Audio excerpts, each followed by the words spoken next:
Have you ever had a day so difficult at work that the idea of going into major surgery felt like a vacation? Imagine being 26 years old and facing a scary medical procedure. You should be worried about your health, but instead you feel a rush of joy because it means 5 weeks of freedom from your manager. This is a strange and sad reality for many people. It shows us that the weight of a difficult boss can sometimes feel heavier than a physical illness.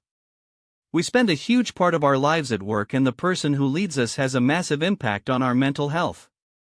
Most of us have stories of feeling small or disrespected by someone in power. We lie awake at 3 a.m. thinking about how to quit. We talk about it with our friends and our families until it consumes our whole life. This is a universal struggle that affects everyone from the person at the front desk to the executive in the corner office. We often think of bad bosses as villains in a movie, but the truth is much more complicated. It is not just about mean people, it is about a specific kind of blindness that happens when we step into a role of authority. This brings us to a surface concept that we call power blindness. On the surface, we think that becoming a boss means we have finally made it. We think we have more control and more vision. But in reality, power often makes our vision worse. When we rise to the top, we start to lose sight of what it feels like to be at the bottom. We forget how a simple sharp tone of voice or a quick dismissal of a suggestion can ruin someone else's entire afternoon.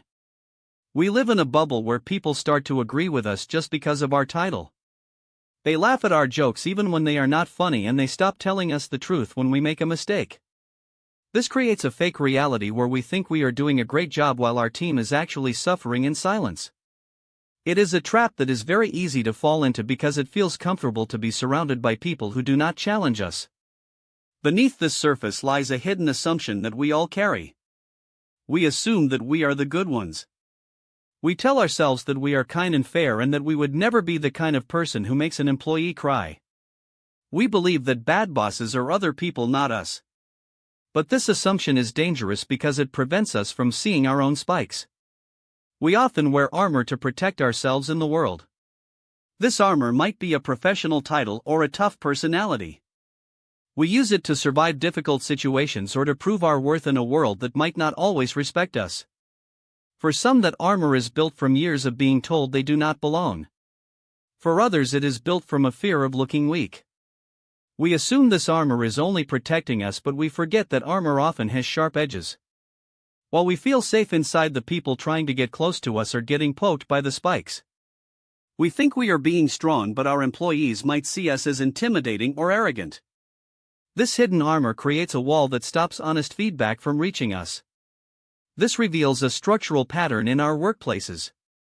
We have built a culture that focuses on surviving the boss rather than improving the leader.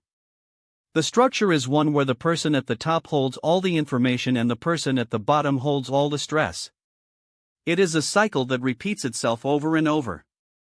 A person has a terrible boss, so they learn to put on their own armor to survive. Then when that person gets promoted, they keep the armor on and become the same kind of boss they once hated.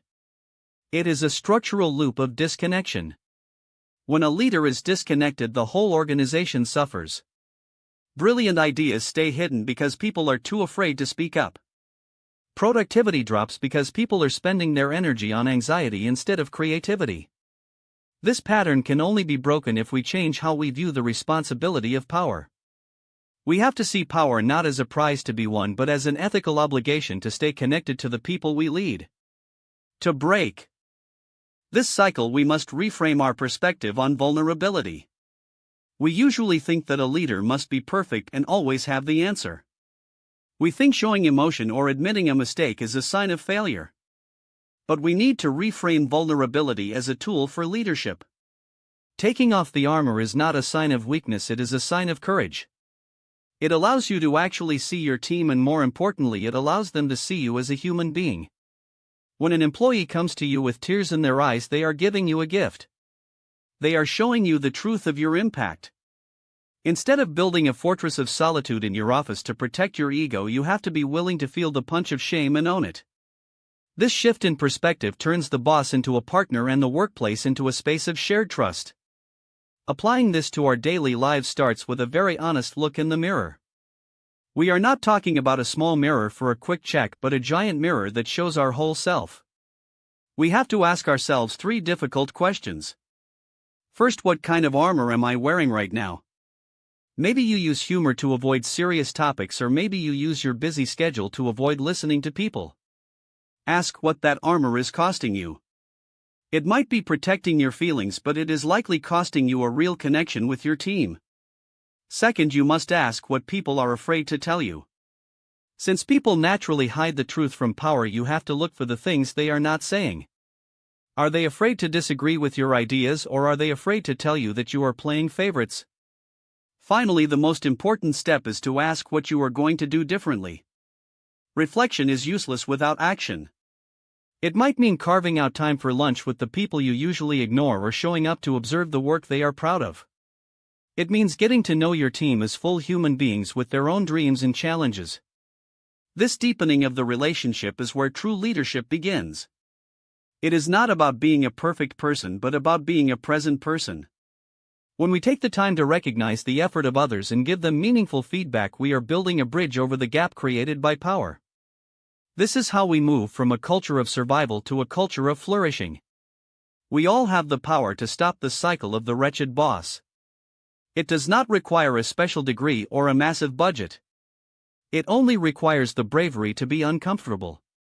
Growth often happens in the moments where we feel the most exposed. We have to realize that no one should have to survive us. Our goal should be to be the kind of leader that people want to work for, not just someone they have to tolerate. This work is never finished. It is a daily practice of checking our spikes and listening for the truth. When we do this, we create a workplace where everyone can bring their best self to the table. We move away from the nightmares and the 3 a.m. anxiety and move toward a future of collaboration and respect.